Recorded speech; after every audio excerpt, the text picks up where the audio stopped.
तरुण भारत नागपूर दिनांक 23 एप्रिल 2022. दृष्टिक्षेप कोल्हापूर पोटनिवडणूक आणि परिणाम.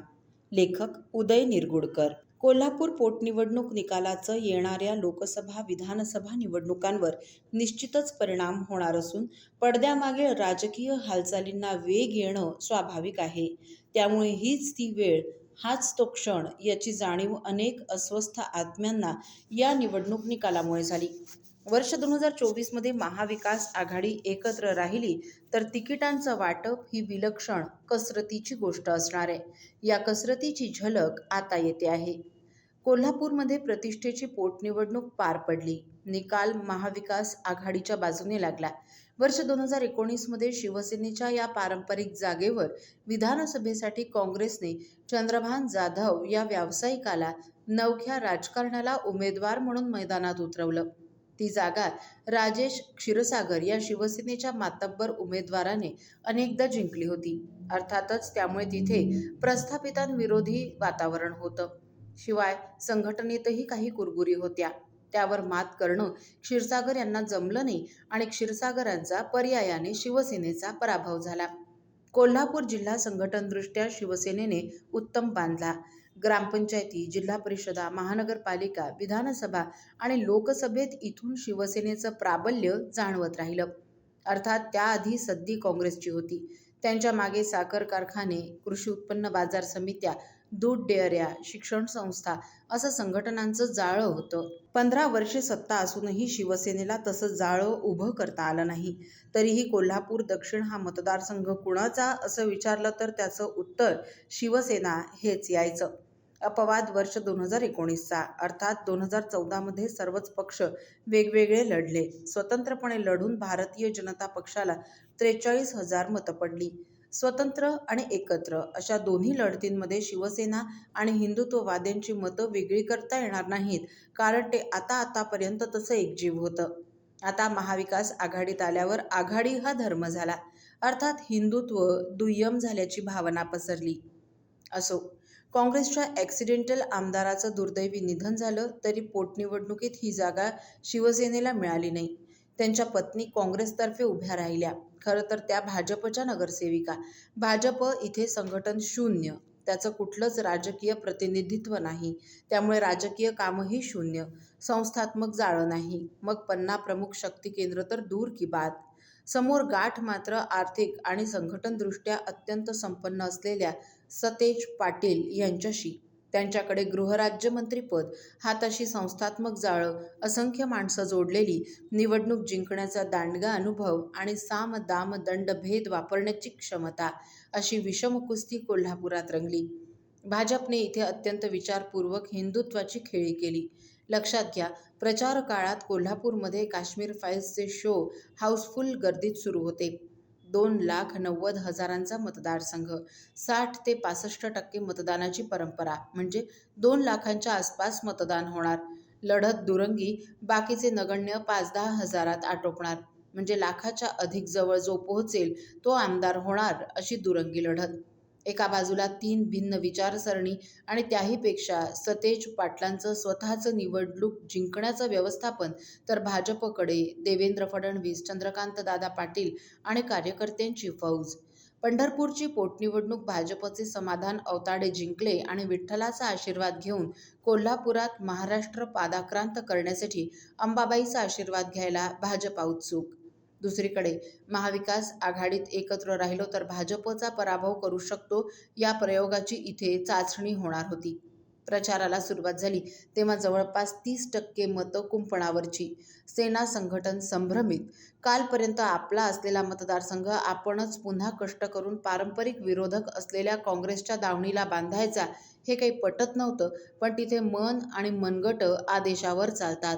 शिवसेना या निवडणुकीत नेमकी कशा करता या प्रश्नाचं उत्तर पुढे सतरंजा उचलाव्या लागल्या तरी बेहत्तर, पण आज भाजपचा पराभव करण्यासाठी असं येतं. त्यामुळे वर्ष 2024 मध्ये तिथे काँग्रेसचे मालोजीराजे उमेदवार असणार हे उघड आहे आणि सतेज पाटील कदाचित लोकसभा सुद्धा पदरात पाडून घेतील. या निवडणुकीमध्ये 2014च्या मतसंख्येच्या तुलनेत भाजपने दुपटीने वाढ केली आणि एकत्र राहिलो तर भाजपचा पराभव करू शकतो हा विश्वास आघाडीला मिळाला. एका प्रकारे अंबाबाईने दोघांना आशीर्वाद दिलाय. भाजपला हिंदुत्वाचा आणि आघाडीला एकत्र राहण्याचा. आता हा शाप की वर ते काळच ठरवेल. या निवडणुकीमध्ये मुस्लिम बहुल वस्त्यांमधल्या बूथवर भाजपला कुठेही 3 आकडी मतं पडली नाहीत. भाजपला अपेक्षित होतं तिथे मतदानाची टक्केवारी घसरलेली. मग या निकालाचे महाराष्ट्राच्या येणाऱ्या लोकसभा विधानसभांवर काही परिणाम होणार आहेत का? तर हो, निश्चित होणार आहेत. त्या तुम्हा आम्हाला जेवढ्या जवळ अथवा दूर वाटतायत त्यापेक्षा आमदार खासदारांना, इच्छुकांना, त्यांना पाडण्याची अनिवार्य इच्छा असणाऱ्यांना जवळ दिसतायत. त्यामुळे या निकालानंतर पडद्यामागील राजकीय हालचालींना वेग येणं स्वाभाविक आहे. वर्ष 2019च्या निवडणुकीचे निकाल स्पष्टपणे दर्शवतात की जे आयत्या वेळी मेगा भरतीत भाजपमध्ये आले त्यांना संमिश्र यश मिळालं. जे आधी आले त्यांच्यात निवडून येण्याचं प्रमाण जास्त आहे. हा धागा जर वर्ष 2024 पर्यंत नेला तर हीच ती वेळ, हाच तो क्षण, याची जाणीव अनेक अस्वस्थ आत्म्यांना या निवडणूक निकालामुळे झाली असणार यात शंकाच नाही. वर्ष 2024मध्ये महाविकास आघाडी एकत्र राहिली तर तिकिटीचं वाटप ही विलक्षण कसरतीची गोष्ट असणार आहे. अर्थात जो जिथून निवडून आला तो पक्ष अथवा उमेदवार इथून पुन्हा लढण्यावर हक्क सांगणार हे उघड आहे. मग बुलढाण्याचं काय करायचं? तिथे शिवसेनेचे प्रतापराव जाधव निवडून आले आणि राष्ट्रवादीचे राजेंद्र शिंगणे पडले. तीच गोष्ट रामटेकची. वर्ष 2019चे काँग्रेसचे पराभूत उमेदवार शिवसेनेच्या कृपाल तुमाने तुम आगे बढ़ो, हम तुम्हारे साथ है असं म्हणणार का? यवतमाळ वाशिममध्ये तर काँग्रेसचे प्रदेशाध्यक्ष माणिकराव ठाकरेच पराभूत झालेले. ते आता भावना गवळींचा प्रचार करतील का? हिंगोलीत काँग्रेसचे सुभाष वानखेडे आवाज कुणाचा या आरोळीला शिवसेनेच्या हेमंत पाटलांचा असं उत्तर देणार आहेत का? परभणीची जागा राष्ट्रवादी वंचित बहुजन आघाडीमुळे थोडक्यात हरलेली. इथे प्रश्न कसा सोडवणार? नाशिकमध्ये राष्ट्रवादीचे समीर भुजबळ शिवसेनेच्या हेमंत गोडसे यांचा प्रचार करतायत हे चित्र कसं दिसेल? ठाण्यात आणि कल्याणमध्ये NCPचे जितेंद्र आव्हाड शिवसेनेचा प्रचार करतायत यावर शिवसैनिक विश्वास ठेवतील का?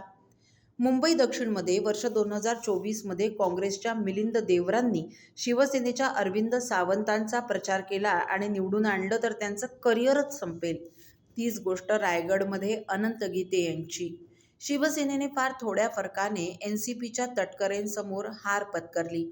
आता आणखी 5 वर्षे वाट पाहायला लागली तर गीतेंचा राजकीय प्रवास संपलाच म्हणायला हवा.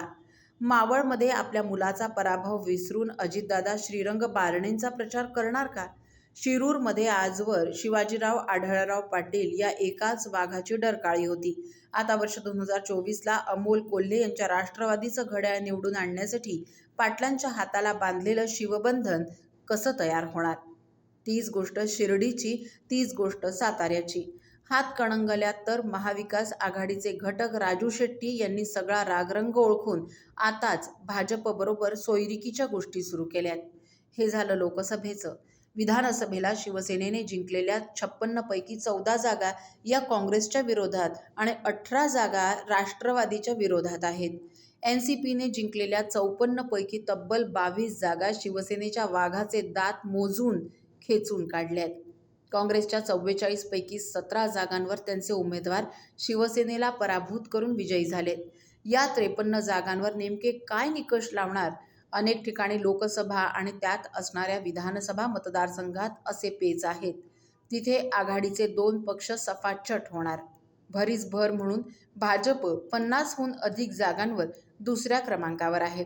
भाजपने जिंकलेल्या 105 जागांमध्ये आमचा वाटा मोठा होता, त्यामुळे ती जागा आम्हालाच मिळाली पाहिजे अशी रास्त भूमिका शिवसेना मांडणार. तर तिथे आम्ही दुसऱ्या क्रमांकावर आहोत म्हणून ती जागा आम्हाला मिळाली पाहिजे असा शड्डू काँग्रेस आणि NCP ठोकणार. त्यात काही प्रतिष्ठित लढती. आता शिवसेनेच्या सुनील प्रभूंनी NCPच्या विद्या चव्हाण यांचा पराभव केलाय. ती जागा NCP सोडणार आहे का? शिवसेनेच्या सुहास कांदे यांनी NCPच्या पंकज भुजबळ यांना धूळ चारली. मग नांदगावमध्ये भुजबळांनी जागा मिळावी हा हट्ट धरला तर काय करायचं?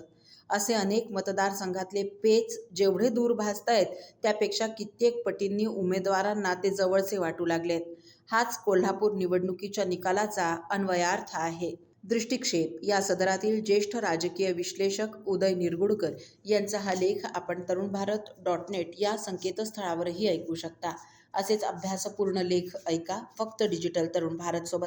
त्यासाठी आमच्या यूट्यूब चॅनलला लगेच सबस्क्राईब करा, लाईक करा, शेअरही नक्की करा. धन्यवाद.